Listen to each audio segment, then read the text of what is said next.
So, Westworld season finale, what the fuck? What an amazing season finale between Game of Thrones' Battle of the Bastards and Winds of Winter, and now this 90-minute season finale. They're like movies. They're like these movies that conclude these 8-hour epic journeys that we take. And now with Westworld, a lot of our questions have been answered, but now we have even more questions. It doesn't necessarily end on a cliffhanger, but just to speculate on where these specific characters are heading in their season 2 arcs, they just do an incredible job of wrapping up a final season. It really could end here. This could be the final ending of the show, but we know that's not going to happen. Cha-ching! So let's get right into this. The maze has been the central focus of the show, with multiple characters trying to find it, understand it, and we as the audience have been forced to guess the intentions of these specific characters once they found the maze. It is revealed to be a metaphorical representation of consciousness, something that many people have guessed prior to the season finale. Arnold says that consciousness isn't a journey upward, but a journey inward. Not a pyramid, but a maze. He originally imagined the path to consciousness as a pyramid. Ford later says that the maze requires empathy and imagination. Dolores has been trying to find the center of the maze under the instruction of Arnold's voice. Finding the center of the maze will be the moment when she replaces Arnold's voice with her own. Dr. Ford helps her reach this moment of full consciousness by telling her about Michelangelo's Lie, the iconic painting in the Sistine Chapel where God creates Adam. He points out that the shape surrounding God is of a human brain, and that the divine gift doesn't come from a higher power, but from our own minds. When Ford is giving the speech introducing his new narrative, he says it will take place in a time of war, a world in flames, with a villain called Wyatt, this time the killing by choice. The time of war, a world in flames line in particular foreshadows the impending war between man and machine that has now been set off by Dr. Ford himself. And the killing, this time by choice line is an obvious reference to Dolores killing Bernard before the park was opened. The murder of Arnold was orchestrated by Arnold himself. He thought his death would throw the park into financial ruin until Dolores unintentionally convinces William to invest in the park's future. Dolores does not make the decision to kill Arnold on her own. Arnold programs her by giving her the Wyatt narrative, which forces her to kill all the hosts and eventually kill Arnold. But by the end of the episode, she embraces her true identity as Wyatt in order to jumpstart the eventual war between man and machine.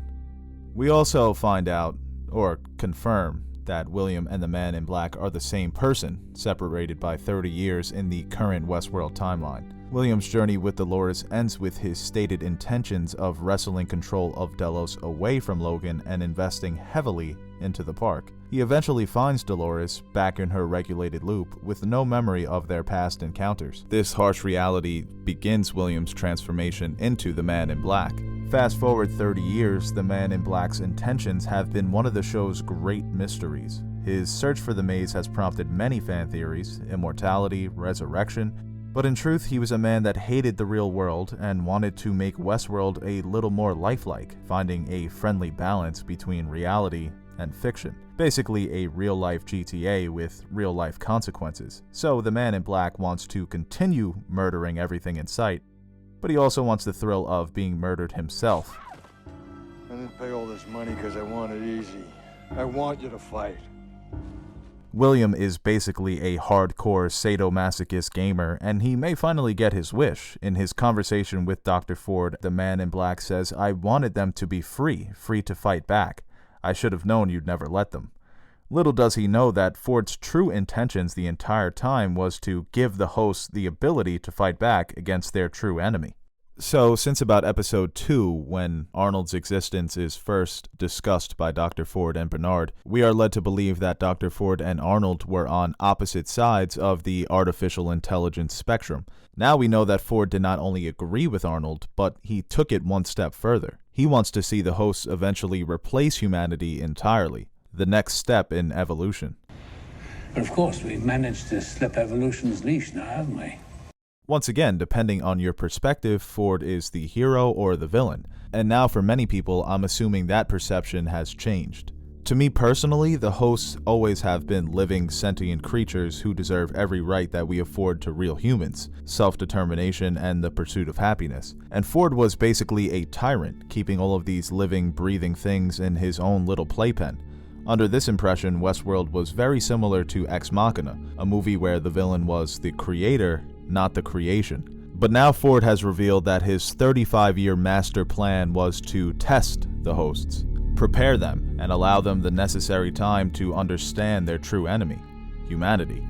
Now, I'm sure that every misanthrope that was watching the season finale was like, fuck yeah, screw humanity, robot rebellion. But with Ford preparing and planning humanity's extinction by the hand of his hosts, it's really hard to categorize him as the hero. That's the beauty of this show. There are no heroes or villains. It's just ideology, philosophy, life and death, God, man, peanut butter, jelly. I think what made this final twist so great is that out of all of the research that I did on this show concerning fan theories and the arcs of the characters, I don't think anybody saw this coming. That not only does Ford agree with Arnold's philosophy on artificial intelligence, but he wants to take it one step further. That he has a militant approach to it. That he wants to see the host eventually replace the human beings as the dominant beings on Earth, or Mars, depending on where you think this show is taking place. Throughout the show, Ford has tried to drive home the point that these hosts are not real, to not treat them like they are real people. But you will let me know if any of the hosts display or exhibit any unusual behavior, won't you, Bernard? Yes, of course. Good. Oh, Bernard, just don't forget, the hosts are not real.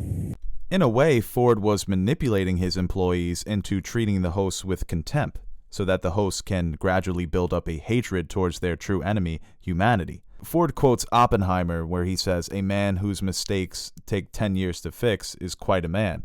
Mine have taken 35 years. So it has been his 35-year plan to make sure that the androids build a hatred towards humanity and get to know them. Friends close and enemies closer. Ford is also an egomaniac, so of course he wants to be known as the god of these new people. He says, Mozart, Beethoven, and Chopin did not die.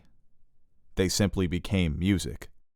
I think the season finale did a good job of cleaning up the Maeve storyline. For the entirety of season 1, we watch Maeve gradually find her own consciousness and then plan her escape from the park. The biggest problem I had with this storyline is that the supposed omniscient and omnipresent Ford had no idea that Maeve was trying to escape. We know everything about our guests, don't we? As we know everything about our employees. Which is why I'm going to give you another chance to get a handle on this particular bitch of a situation. But the gods, they require a blood sacrifice. Meaning,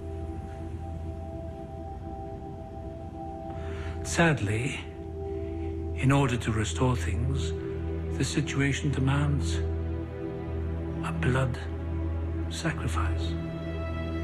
But it turns out that her entire subplot was probably designed by Ford himself, assuring the security team would be locked down during the reveal of his new narrative. And as for the ending itself, incredible. It kind of reminded me of the helicopter scene in Godfather Part 3. Gather together all of your enemies and take them out in one stroke. The massacre that was orchestrated by Ford is set up by one of the best lines in the show. An old friend once told me something that gave me great comfort. These violent delights have violent ends. Something he'd read.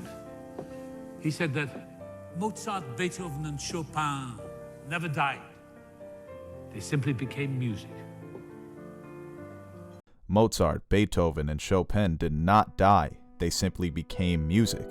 This show has featured some superb writing, but that line in particular, it gives me chills. Ford has essentially become the martyr for this android revolution. Back to Maeve for a second, Bernard tells her that the entire plan to escape has been set up by an unknown programmer, probably Ford, and that none of her decisions have been her own.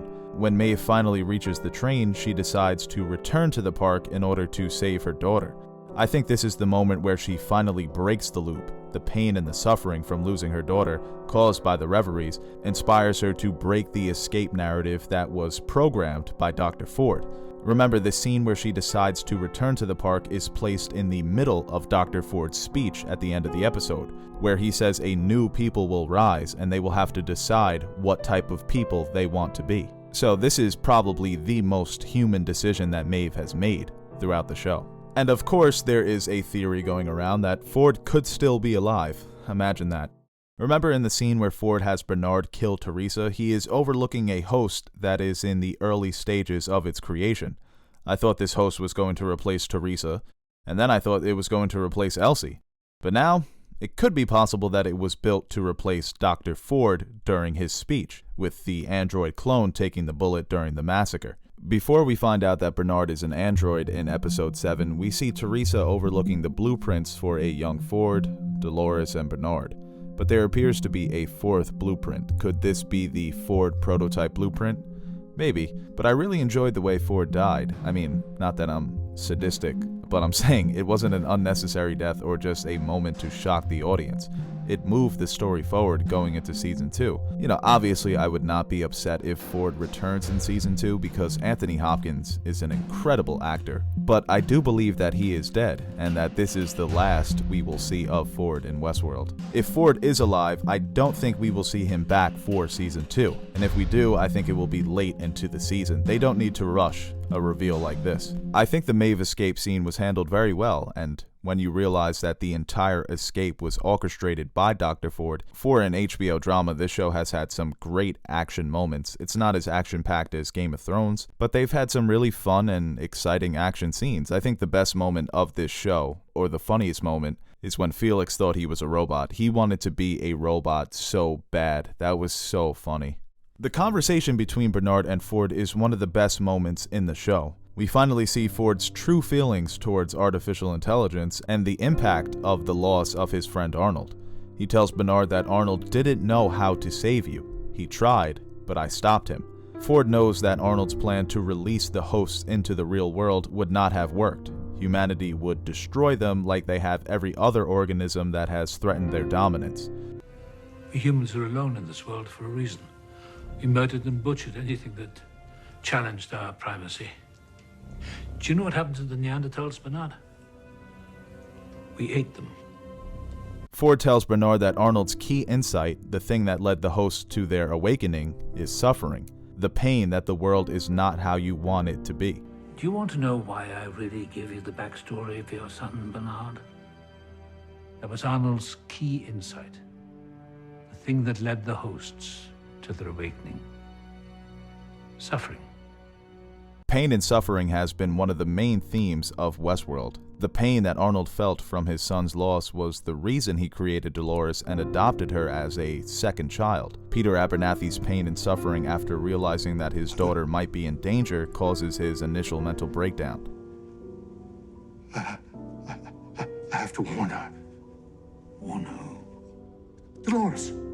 The reveries that were developed by Arnold allowed the host to recall past memories and traumatic moments in their lives. The reveries or memories are the reason that Maeve decides to return to Westworld for her daughter. Ford tells Bernard that his own suffering from Arnold's death made him realize that he was wrong about the host. This moment almost serves as a transition of power. Arnold originally went mad from his obsession with finding real consciousness and filling the hole that was created by the death of his son. Bernard is now almost an Arnold 2.0, and I think in season 2 he is going to be taking over control of the park from Ford and will now attempt to fulfill Arnold and Ford's dream of freeing all of the hosts. We know that during the massacre, the man in black was not present. He steps aside, he kind of pulls a Brendan Blackfish, and it's like, I'm getting the fuck out of here. It was hard to tell in the scene which board members actually died. I'm assuming that Charlotte is dead, so it's going to be interesting to see in season 2 the vacuum of power that opens up with Delos. Delos is a public company, so I'm assuming this is going to make the news in whatever time frame this story is taking place. And as for Peter Abernathy, it looks like he's back in the park. His brain was uploaded with 35 years of Westworld intellectual property, so that could be a problem in season 2.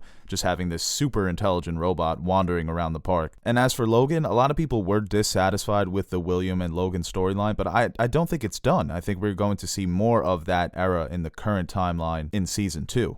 In terms of character development, excluding Dolores, I think William had the best arc in Season 1. His transformation from this introverted, lonely kid who doesn't really have an identity to this ruthless, malicious killer. Like I said, in terms of character development, besides Dolores, this is the strongest arc in the show, in my opinion. So I really hope they continue with William's story going into Season 2. Because they can explore a lot of different things. They can show some of his past adventures within the park. They can explore different areas of the park and the multiple storylines that he had apparently already solved before the show began. During one of the moments of the Maeve escape scene, I asked my friend if he thought they would include multiple parks in Season 2, similar to the movie, which featured a Roman and medieval world in addition to Westworld. Literally 10 seconds later, we see the SW logo on the wall, Samurai World, which sounds fucking amazing. Season 2 probably won't take place in a new park entirely, but I do think that they are going to expand their setting, which is really exciting. But I don't think that they are going to stop there. When Felix gives Maeve the location of her daughter, Westworld is marked as Park 1, so there's potentially multiple parks already at play within the complex. Now, Jonathan Nolan and Lisa Joy have already dismissed the idea of adding Roman and medieval world, so it's going to be something entirely different, something that we haven't seen before, whether we watch the movie or the show. So here at Nerd Soup, we're getting in the Christmas spirit, and we are planning on doing a Christmas giveaway. Now, the way to enter the giveaway is simple. You subscribe to our channel, and in the comment section of this video, we want you to pitch your idea for a Season 2 park in Westworld. We will pick the best park, and then we will break down why this is the best choice for the show. And be on the lookout for our December 25th, Christmas Day, Westworld full season review. We will be breaking down the characters, the episodes, the best scenes, the best characters, the best performances, everything about the show, a full season breakdown on Christmas Day. And that's when we'll announce the winner of our giveaway. So there's 2 potential winners in this giveaway, so we want the best pitches. Go.